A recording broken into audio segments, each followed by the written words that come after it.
Hey everybody, this is D Hunter, bringing another action figure review.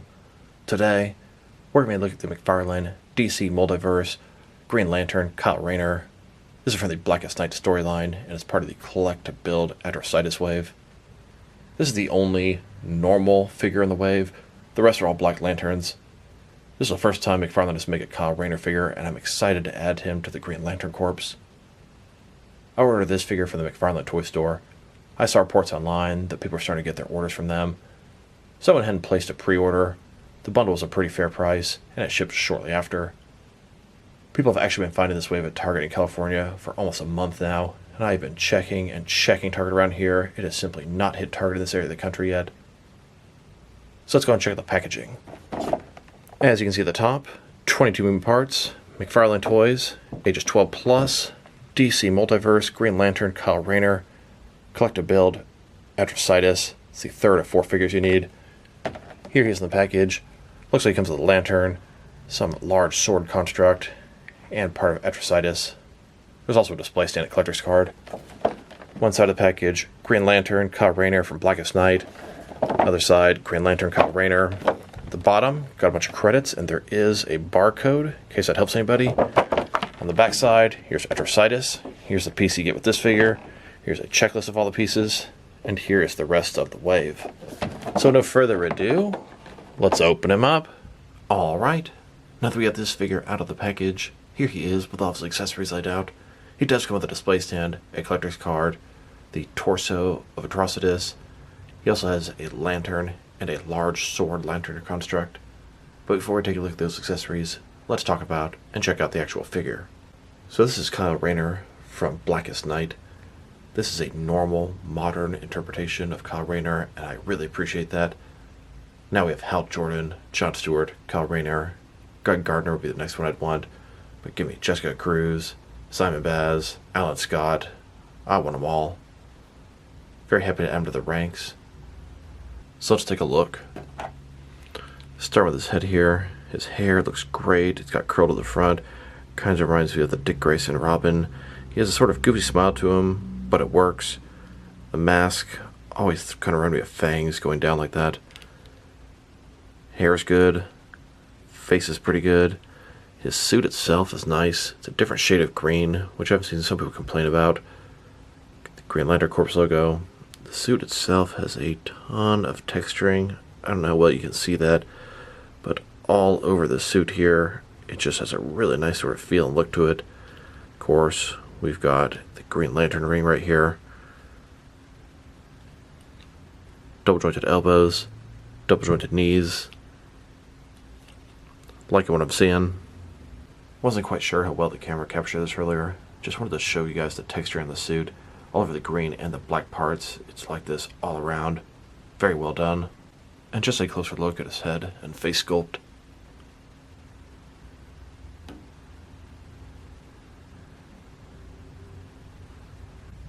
Not a big deal, but I wanted to point out that the skin tone on his face is a little bit paler than on his neck. It's more noticeable in the naked eye than on camera, I think. It's not a big deal to me. Just a little FYI. Let's take a look at his accessories, and let's start off with the boring stuff. Here's his display stand. Typical McFarlane stand. Black perfect circle. Says DC on the bottom. It's got one peg for the peg holes on his feet. Very thin. Very basic. Now let's look at his collector's card. As you can see, it's an image of Rayner from Blackest Night. Looks like it's from the source material. I prefer when they make it from the source material versus showing us an image of the figure. Green Lantern, Rayner from Blackest Night. On the back side, there is a description. If you want to read that, go ahead and pause now. Then we have the torso of Atrocitus. It's pretty big. This Build-A-Figure is going to be fantastic. And once you get all 4 figures in the wave, you can complete Atrocitus. Here he is. He's a big boy. He's an awesome Build-A-Figure. I'd say he's definitely in McFarlane's top 3. And just to give you an idea of his size, this guy's a monster. He's going to tower over the other figures and crush them. Now let's look at his lantern. Made of a transparent green plastic. You see the handle at the top.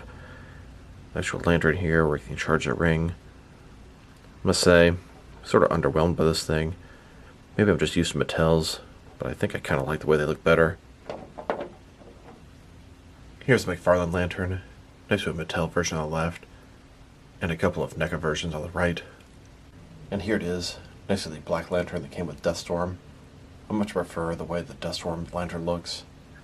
Here's Kyle, carrying the lantern. Here's Kyle, recharging his power ring through the lantern. Now let's look at his sword. It's a very large, exaggerated type sword, made of a semi-transparent green plastic. This is a construct made from the sheer willpower from the Green Lantern ring. Sculpting detail on the handle, nice sculpting at the base of the blade, and it's very flat and cut off. Kind of reminds me of the Kotal Khan sword, just that very exaggerated cut off tip. Also kind of reminds me of this Predator Yellow Lantern construct. Here he is, holding the sword. He can only hold it with one hand, as he only has one gripping hand, but there's definitely room enough for him to hold it with two hands. He looks pretty good. The sword, the ring, ready for action. Now there are many other Green Lantern constructs McFarlane has made in the DC Multiverse line. I was curious if some of that would work with the Rayner. Let's go ahead and get rid of these backpacks, as he doesn't have a peg holding his back. Let's get rid of these bats, as they're for Dawnbreaker. So let's check out these accessories. Here's Kyle, with Hal Jordan's armor on. I'd say it doesn't work. Sure, it fits on him, but the logo's supposed to be in the middle there. It just looks kind of stupid. And it looks like it's a big old yes to the giant fist that came with Hal Jordan. Here's Kyle, holding the Construct minigun that came with the Rebirth John Stewart. He can hold it no problem, but he only has one gripping hand, so he can't quite hold it properly. You can see his fist sort of under the handle here. And he can more or less work with the gun that came with the animated version of John Stewart. And now, speaking of hand swaps, I noticed that Hal Jordan here, he has white gloves on his hands.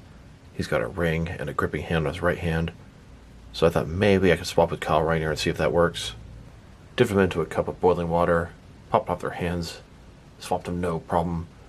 As you can see, now Kyle Rayner has two gripping hands, and Hal Jordan has a fisted hand. And that will allow him to hold an accessory like John Stewart's minigun, no problem. Now I know some people have been expressing displeasure with the suit. Kyle Rayner's suit doesn't look quite the same as Hal Jordan or John Stewart's, so he doesn't look like a member of the same Green Lantern Corps. It's kind of nice to have some differences in your figures, but in some circumstances, you want similarities. When I go ahead and heat up the hands and put them back, I think I'm going to go ahead and do a head swap here and just see how Kyle's head looks on the Hal Jordan body. I would try with John Stewart's body, but it's, number one, exactly the same as Hal's, and number two, John Stewart's a black man, so the neck has brown skin, and it wouldn't make sense with Kyle's head. You'd have to do some repainting. Here's the Kyle Rayner head on the Hal Jordan body. It looks pretty good. And in case you were curious, here's the Hal Jordan head on the Kyle Rayner body. And the accessories that came with the McFarlane Mortal Kombat 11 Nightwolf also work great for Green Lantern constructs. Now they've taken a pretty good look at both the figure and his accessories. Now let's check out his height. From bottom to the top of his head, he's standing at about 7.25 inches tall, which can translate to about 18.5 centimeters. Now let's check out his articulation. Start with his head here. Of course, it can rotate from side to side. You can look up about that far, down about that far. Not bad. You can tilt his head from one side to the other, giving a good amount of personality. Shoulders on a ball joint. Goes up more than 90 degrees, up, down, around, all that good stuff. He's got a butterfly joint between his shoulder and chest area, increasing range of motion and covering over that gap. Bicep cut below that. Double jointed elbows, they go all the way in.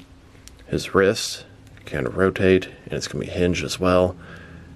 And it is an older style ball joint, but it's sunken in there very nicely. It looks very seamless. Torso, ball joint, rotate, forward and back. Another one is waist, rotate around, forward and back, giving him very wide range of motion of his torso area. Well done. Legs, complete does the splits. Not a ball joint, but a similar type concept. Rotation, minimal. Legs go forward about that far. Back, not too much. Double jointed knees. Then his ankle here on the new style, no ball joint, looking a lot better and the same functionality. Forward and back. Rotation. Tilt. Rock. and to articulation. And as the Green Lantern oath goes, in brightest day, in blackest night, no evil shall escape my sight. Let those who worship evil's might beware my power, Green Lantern's light. Here's Kyle Rayner in the sky, holding a minigun to construct. Kyle Rayner sees Atrocitus. He's terrorizing the city. Kyle comes down, confronts Atrocitus by himself. Kyle charges up his ring and gets ready for combat. He strikes Atrocitus with a blast of energy, seeming to get the upper hand for a moment. In come the Black Lanterns to help Atrocitus. Kyle Rayner is overwhelmed and outnumbered, and time to even the odds. His buddies Hal Jordan and John Stewart from the Green Lantern Corps have come to aid him. To be continued. Now let's check him out next to some other action figures, starting off with some other McFarlane DC Multiverse figures. Here he is, next to the rest of this wave. Blackest Night, collective build Atrocitus. Then, here he is next to Hal Jordan, arguably the most recognizable of the Green Lanterns. And here he is, next to John Stewart. They made 3 different variations of the John Stewart figure. 1 for the animated series, and 2 from the Rebirth comics. They also made a Dawnbreaker figure. It's essentially Bruce Wayne, who's taken the powers of Green Lantern from Hal Jordan, thus making himself Dawnbreaker. Here are all the different Green Lantern figures McFarlane has made so far. Although, that gold label Parallax Hal Jordan's been showing at Walmart, gotta get him out of the collection. Here's Kyle, next to McFarlane's only Red Lantern figure so far. And here's Kyle, next to all the different Black Lantern figures McFarlane has made. Here are all the different Lantern figures McFarlane has made so far. We have some Green Lanterns, a Red Lantern, and a bunch of Black Lanterns. I'm certain eventually they'll visit the Yellow Lantern Corps. There's also Blue Lanterns, Orange Lanterns, White Lanterns, all kind of crazy nonsense out there. They don't need to make all of them. Here's Kyle Rayner, next to several different members of the Rebirth Justice League. Fits in pretty good scale-wise. Now let's check him out, next to some other recent released McFarlane DC Multiverse figures. Here he is, next to the Black Adam wave. Then, next to the 2 most recent Mega figures, at least before the Black Adam wave, Killer Croc and Man-Bat. Here he is, next to the Target-exclusive black and white version of the Page Puncher Batman, and the Target-exclusive gold-labeled Lex Luthor in Superman power suit. Then, next to the Batman Who Laughs dressed as Batman, and the Entertainment Earth exclusive glow-in-the-dark Batman Beyond.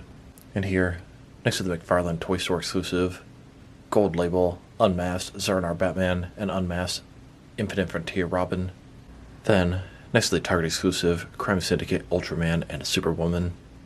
Here he is, next to the Batman vs. Hush 2-pack. Then, next to the single release of Hush, here's Kyle, next to Ghostmaker. And now, next to the John Kent Superboy and Tim Drake Red Robin. Then, next to Grifter and the Arkham Knight. And here he is, next to CW's Arrowverse TV series The Flash, and the comic figure of Godspeed. Then, next to the Injustice 2 Green Arrow and Reverse Flash. And finally, here he is next to the Walmart exclusive Wally West Flash, and the Walmart exclusive all-gold Anti-Crisis Wonder Woman. Now let's check him out, next to some other Green Lantern and Lantern figures. This is actually the first Kyle Rayner figure that I have. Here he is, next to all the different McFarlane Green Lantern figures. Then, next to my DC Direct and DC Collectibles Green Lantern figures. And here, with my NECA Green Lanterns. Then, with my Mattel Green Lantern figures. Here's Kyle, next to a Fisher-Price DC League of Super Pets Green Lantern. Here he is, next to my Yellow Lantern Sinestro Corps figures. The 2 on the left are from Mattel, and the 2 on the right are from NECA. Here's Kyle, next to all my different Red Lantern figures. Just the one. And here he is, next to all my different Black Lantern figures. I do wish I had some of the older DC Direct ones. It'd be really cool to fit them with these guys. Now let's check him out, next to some action figures from different various companies, to see how he fits in, both scale and style-wise, in case you want to know what lines you can mix him with. Since he's a McFarlane figure, they're typically the 7-inch scale. I'm going to start off my comparisons with some of the larger action figure lines I collect, and work way smaller. But first, we're going to check him out with some of his McFarlane Toys brothers. In front of you are 5 different action figure lines, all from McFarlane Toys, all 7-inch scale. Then, with some more McFarlane Toys, these are from different various video game properties. And now, with some Jack-specific wrestling figures. And here he is, next to some DST or Diamond Select toys. Then, next to some DC Direct and DC Collectibles figures. And here he is, with some NECA figures. Then, next to some Mattel wrestling figures. And now, next to some Jazzwares AEW wrestlers. And here he is, next to some Mezco 112 collective figures. Then, with some Mattel DC Universe Classics and Multiverse figures. And here, with some Mayfix figures. Then, next to some Hasbro Marvel Legends. And here he is, next to some SH Figure Arts action figures. And finally, next to some Jazzwares Fortnite figures. Overall, he's a pretty nice figure. I've seen a lot of people complain about the color of his outfit, but it really doesn't bother me. I like a little diversity among my Green Lantern Corps. His accessory, the giant sword, it's okay. I'm probably not going to use it very much. His articulation is everything you'd expect from a McFarlane DC Multiverse figure, and he has those new ankle joints instead of the ugly old ball joints. Sculpt and paint job are excellent, no issues there. If I were to rate this guy, I'm going to give him a 7.5 out of 10. I think it's a very solid release, and a nice standard Rayner to check off my list. So this is D Hunter. Thank you guys for watching this video. If you liked the video, press like below. If you have anything you want to say with the video, add to the comment section. If you want to see additional action figure reviews from me, press subscribe. I do appreciate when you do that. Once again, this is D Hunter. Thank you guys for watching this video, and I will talk to you guys real soon.